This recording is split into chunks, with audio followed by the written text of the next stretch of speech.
Salut à tous, le journal du foot de ce vendredi 9 octobre.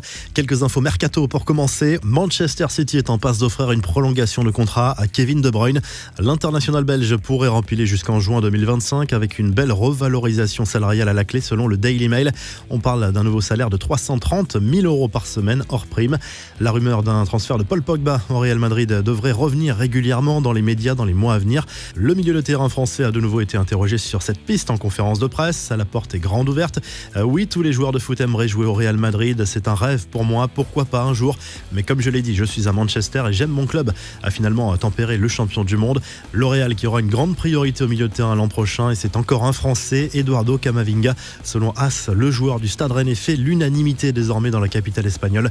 Zidane et sa cellule de recrutement sont prêts à miser gros sur le joueur de 17 ans. Mesut Özil vers la sortie à Arsenal. Les Gunners cherchent visiblement à s'en débarrasser avant la fin de son contrat qui court jusqu'à l'été prochain. L'idée serait de lui proposer une somme conséquente pour rompre son contrat. Özil touche 385 000 € par semaine. Ça se précise pour l'identité du troisième adversaire des Bleus lors de la phase de poule de l'Euro. En plus du Portugal et de l'Allemagne, les joueurs de Didier Deschamps défieront soit la Hongrie, soit l'Islande qui s'affronteront en novembre. Si les Hongrois se qualifient, les Bleus devront aller les défier à Budapest, ce qui ferait 2 matchs à l'extérieur puisque les tricolores affronteront également les Allemands à Munich. Voici les affiches des finales, des barrages qui vont permettre d'attribuer les 4 derniers tickets pour l'Euro. Hongrie, Islande, Irlande du Nord, Slovaquie, Serbie, Écosse et Géorgie, Macédoine du Nord. Les infos en bref, le message fort de Lionel Messi au peuple argentin, unique buteur du match Argentine-Équateur dans la nuit de jeudi à vendredi dans le cadre des éliminatoires du Mondial 2022. La star de l'Albi Céleste s'est exprimée dans la foulée. Ce fut une année compliquée à cause de ce que nous vivons. Pouvoir jouer à nouveau avec l'équipe nationale et donner la joie de la victoire aux gens au-delà du jeu, ça sert à décompresser un peu. J'envoie beaucoup de force à tous les Argentins à lâcher Messi. Le Brésil défie la Bolivie la nuit prochaine. L'Uruguay a bien débuté en dominant le Chili 2-1. Cristiano Ronaldo cambriolé, mais il devrait s'en remettre. Sa maison située à Funchal sur l'île de Madère a été visitée mercredi alors que le joueur a été en sélection. Le voleur n'est reparti qu'avec quelques objets personnels de faible valeur, dont un maillot de la Juve dédicacé par CR7, estimé à seulement 200 €.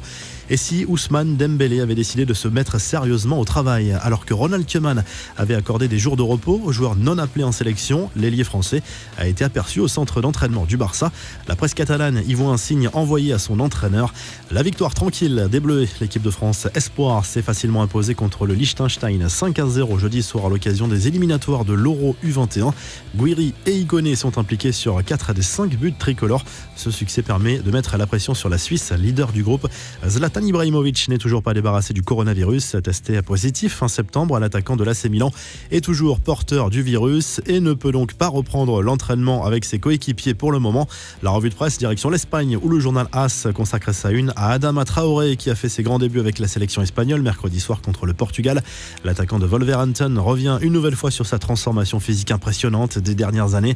Le quotidien Sport consacre sa une à Antoine Griezmann. Ronald Koeman veut visiblement impliquer davantage l'international français dans le jeu du Barça. L'attaquant blaugrana est toujours convaincu qu'il va renverser la situation et réussir en Catalogne.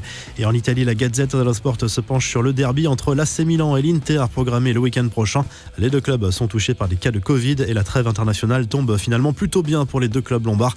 Vous retrouvez l'actu foot sur topmercato.com, l'appli Top Mercato et à très vite pour un nouveau journal du foot.